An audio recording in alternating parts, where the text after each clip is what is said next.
اپنی نظر اور شرمگاہ کی حفاظت کریں۔ اس دور کا سب سے بڑا فتنہ یہ ہے کہ نگاہیں پاک نہیں رہی، نگاہیں غلیظ اور گندی ہو گئی ہیں، شرمگاہوں میں وہ تقدس نہیں رہا ہے۔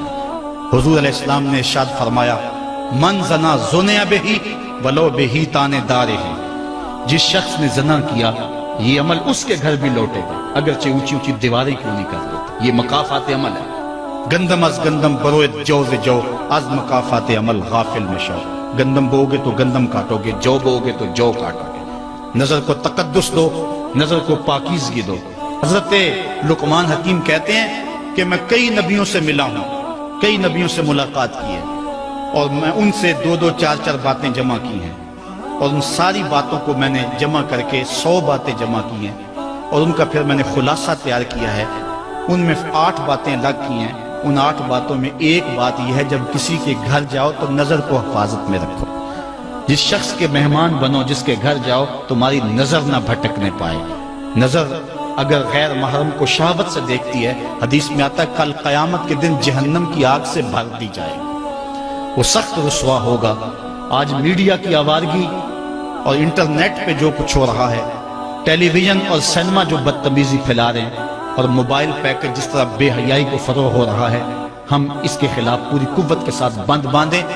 اپنی اولادوں کے ہاتھوں سے ناول چھین لو، ان کے ہاتھوں سے جو ہے وہ فلمیں چھین لو، ان کی خلوتوں پہ نظر رکھو اور ان کی حفاظت کرو۔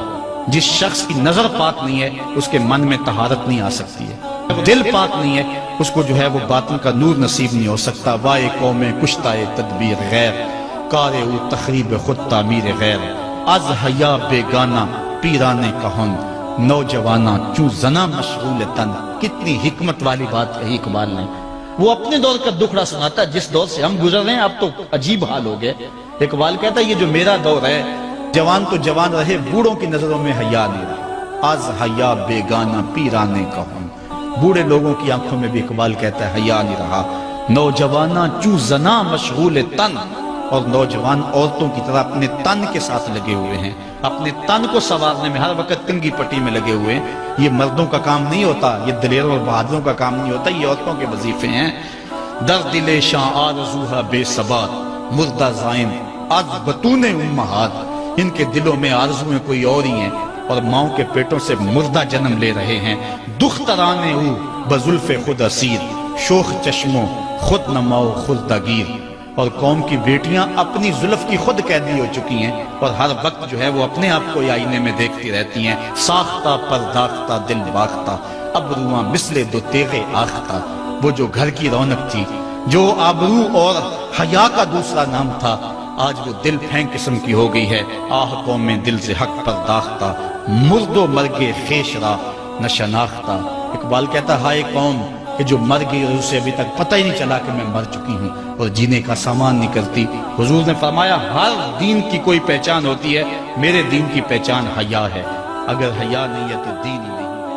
ہم نے جس دور میں اپنے ماں باپ سے دین سیکھا تو اس وقت اتنے فرقے بھی نہیں تھے، نہ بات بات پہ شرک کے فتوے لگتے تھے، اور نہ ہی لوگ دین کو کاروبار بنائے ہوئے تھے۔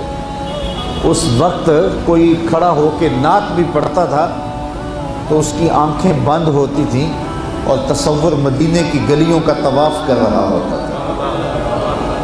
اور اگر کوئی پیر طریقت تھا تو اس کا مقصد مخلوق کو اللہ تک پہنچانا تھا، لوگوں کا دل اپنی جانب موڑ کے مائل کر کے اپنی جیب گرم کرنا مقصد نہیں تھا۔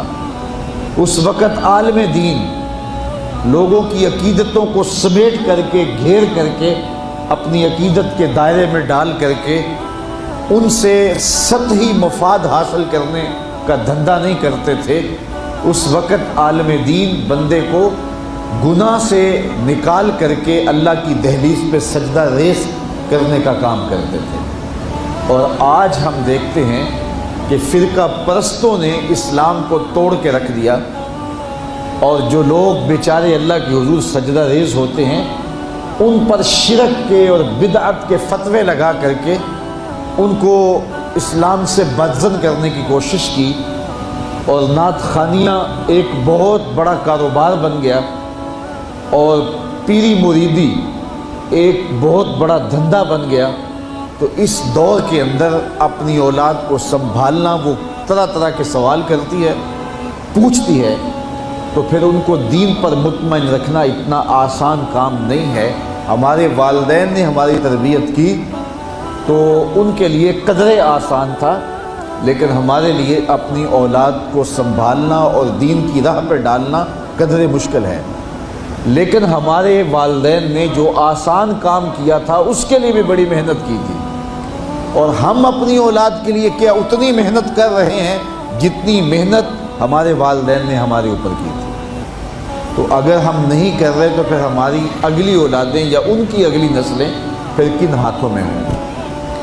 تو اس لیے ہمیں خاص طور پہ سوچنا چاہیے۔ میں نے قرآن مجید کی جو آیت کریمہ پڑھی ہے اس میں ارشاد فرمایا، اپنے آپ کو اور اپنی اولاد کو دوزخ کی آگ سے بچا لو جس کا ایندھن انسان اور پتھر ہے۔ تو مجھے اور آپ کو اپنی اولاد کی حفاظت کرنی چاہیے۔ بعض اوقات ہم وطن چھوڑ کے یہاں آتے ہیں اس لیے کہ ہماری اولادوں کا مستقبل ٹھیک ہو جائے۔ ہم خود پردیس کاٹ لیتے ہیں، تنہائیاں کاٹ لیتے ہیں، اذیتوں سے گزر جاتے ہیں، لیکن اولاد راہ مستقیم سے بھٹک جاتی ہے تو ہم نے ان کی دنیا کی زندگی کی تو سنوار دی، لیکن جو حقیقی ابدی اور سرمدی زندگی ہے جو کبھی ختم ہونے والی نہیں ہے تو وہ برباد ہوگی۔ تو ہم نے اپنی اولاد کا بھلا نہیں کیا ہے، اپنی اولاد کا نقصان کیا۔ تو ہمیں چاہیے کہ ہم اپنی اولادوں کی حفاظت کریں، اور اولادوں کی حفاظت کیا ہے؟ ان کے اخلاق اچھے ہوں، ان کا کردار خوبصورت ہو، ان کے دین کی حفاظت ہو، اور وہ ایک صالح، سچے اور کھرے مسلمان کے صورت اپنی زندگی گزارنے کی مشق کریں، اور اس کا عملی نتیجہ ہماری آنکھوں کے سامنے ہو۔ میرے حضور نے ارشاد فرمایا کہ اپنی اولادوں کو 3 چیزیں سکھاؤ۔ پہلی چیز حب نبیکم، اپنی اولاد کو نبی کریم علیہ السلام کا پیار سکھاؤ۔ دوسری چیز وحب اہل بیت ہی، اور حضور کے اہل بیت کا پیار سکھاؤ۔ اور تیسری چیز وتلاوت القرآن، انہیں قرآن مجید کی تلاوت کرنا سکھاؤ۔ یہ 3 چیزیں آپ اگر بچپن سے ہی اپنی اولاد کے اندر داخل کر چکے تو پھر آپ کامیاب ہوئے۔ یہ بات ذہن میں رکھیے کہ ہم اس وقت متوجہ ہوتے ہیں اولاد کی تربیت کے لیے جب وہ ہمارے ہاتھ سے نکل چکی ہوتی ہے۔ ہمارے گھروں میں ہماری صبح کا آغاز قرآن مجید کی تلاوت سے ہو تو پھر خیر و برکت کے قافلے ہمارے گھروں میں اتریں گے۔ قرآن ہماری زندگی کو بدلنے والی کتاب ہے۔ جب ہمارا ربط اس کتاب سے ہو جائے گا، پختہ تعلق اس کتاب سے قائم ہو جائے گا، تو پھر زمانے کی تیز آندھیاں بھی ہمارے پائے استقلال میں لغزش نہیں لا سکتی ہیں، نہ ہمارے عقائد میں خرابی آ سکتی ہے، نہ ہمارے عمل میں کمزوری آ سکتی ہے۔ اس لیے ہمیں معمول کے طور پہ قرآن مجید کو اپنی زندگیوں میں شامل کرنا چاہیے اور اپنی اولاد کو اس کا خوگر بنانا چاہیے۔ ایک زمانہ تھا کہ ہر گھر میں صبح کو قرآن کھلتا تھا، اور آج وہ دور ہم سے چھوٹتا چلا جا رہا ہے۔